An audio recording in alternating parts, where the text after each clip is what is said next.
therapy, we've discussed. Basically, it is what it is. You can go as far as you can go. Without it, at some point or another, you're going to need it. The earlier you start, the better. We've established the importance of therapy, talk therapy. Mm-hmm.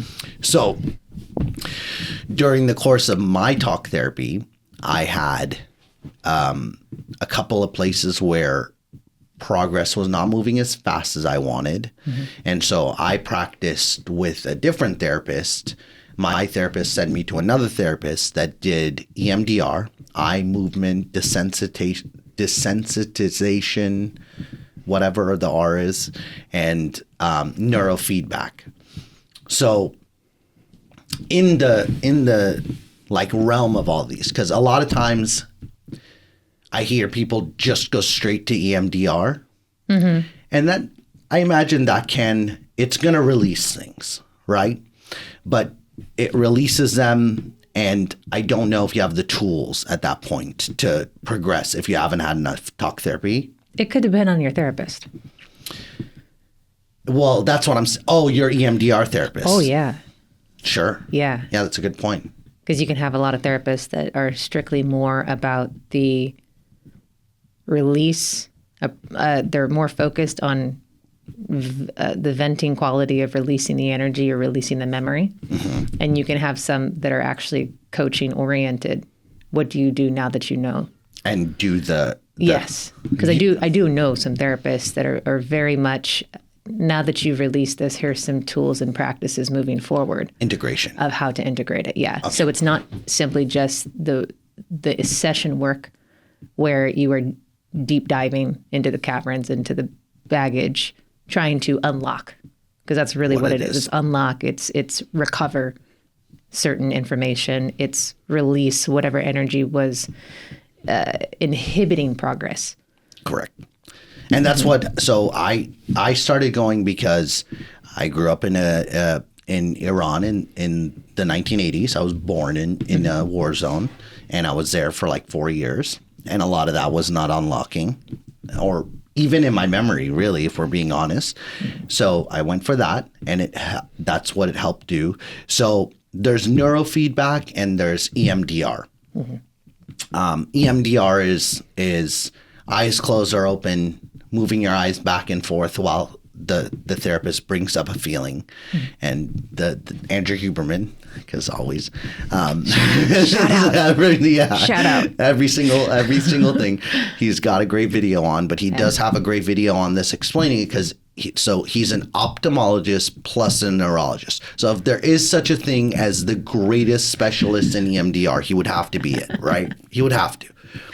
And so what he explains is the reason why that works is because when we were moving forward before full evolution and where we are now, we would forage for food.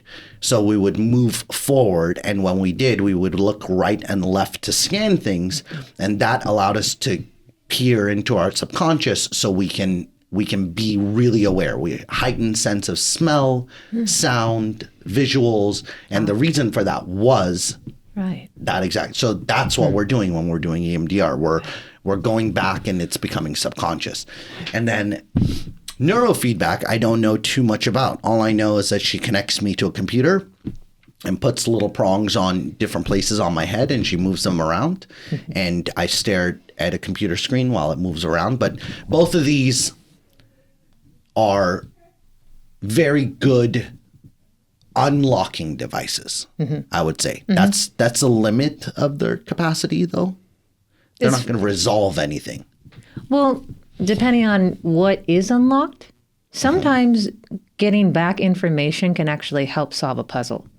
So the psyche has a natural ability to resolve conflict when given enough information on its own. On its own. Yeah. But when we repress or suppress it because it's a painful situation or it's a painful awareness to have, we don't actually have enough information to make a wise inference about it. If you understand and really understand that we're spirit to begin with. Like what we are is not the mind. What we are is not the brain. It's not our nervous system. It's not these thoughts that are going on, but we are spirit. We understand there's a constant wisdom always present. And Center. if there's a wisdom always present, that means that there's the ability to interpret what's happening from a higher vantage point. But if I don't give myself the information so that I can actually make a wise judgment or a wise discernment on how to move forward, given what has happened, From that view. from that view, from the spiritual lens of it's going to be okay. You will live through this. You belong anyway. It's okay if they left. You're not alone forever. Like Right. these are the fears that we have when we don't actually deal with it. We kind of make a subjective call.